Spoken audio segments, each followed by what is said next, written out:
Thank you, Mr. Chairman. I first want to thank Mr. Force for his presence here today. So sorry for your family's loss, and thank you for helping us draw attention to this important issue, sir. Thank you to our witnesses. You know, clearly you're both here in the spirit of recognizing that these terrorist payments to murderous individuals by the Palestinians must end.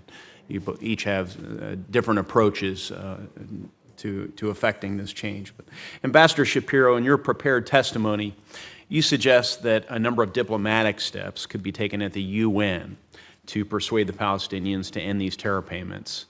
You mentioned that Ambassador Haley should bring this up at the Security Council, for starters.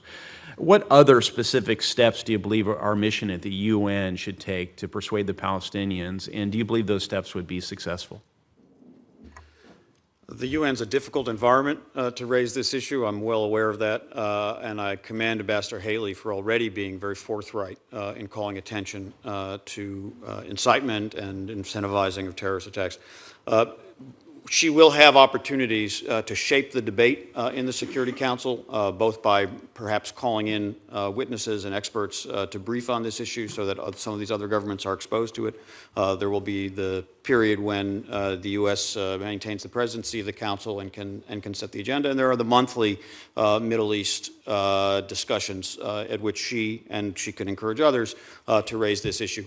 Whether one could do enough education and overcome enough bias there to actually raise this to a level where you could get the Security Council to speak to the issue, which would be the most effective statement or even a resolution in which the Security Council would actually echo what all of us are saying here, that this is an unacceptable practice. To me, that would be extremely, extremely impactful.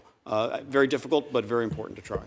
Thank you, sir. Mr. Abrams, what's your assessment of our prospects for success at the United Nations, if you could be concise in addressing this issue through that forum?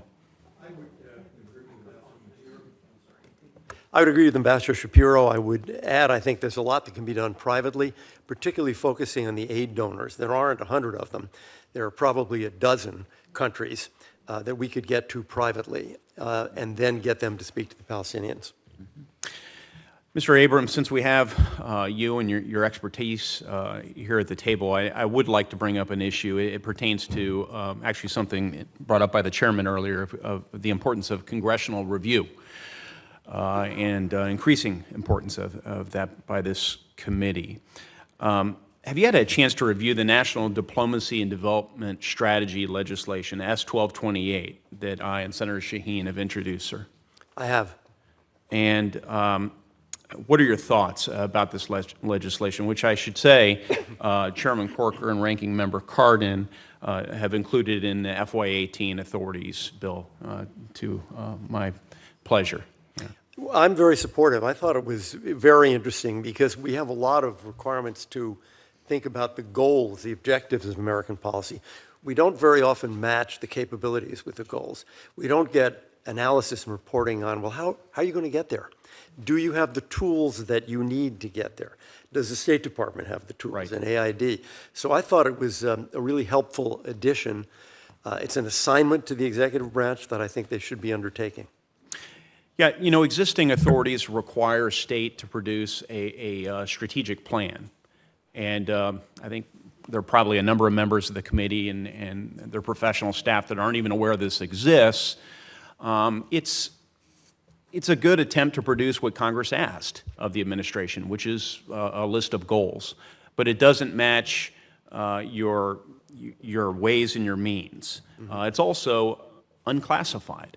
And if we're really going to dig into strategy, the strategy of our diplomacy and our aid deployment and so forth, we also need to have a classified version of this. Would you agree with that assessment? I do, and I think, as you say, the ways and means or the capabilities in a classified version, it's something that isn't done often enough. What about integration with other departments? We have a military strategy.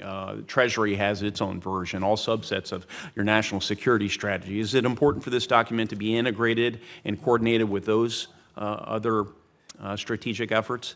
It is. I think, we all know that we need to avoid stovepiping and just thinking about what can state do, what can AID do, but we don't see enough of it. And the encouragement to do that, I think, is very valuable.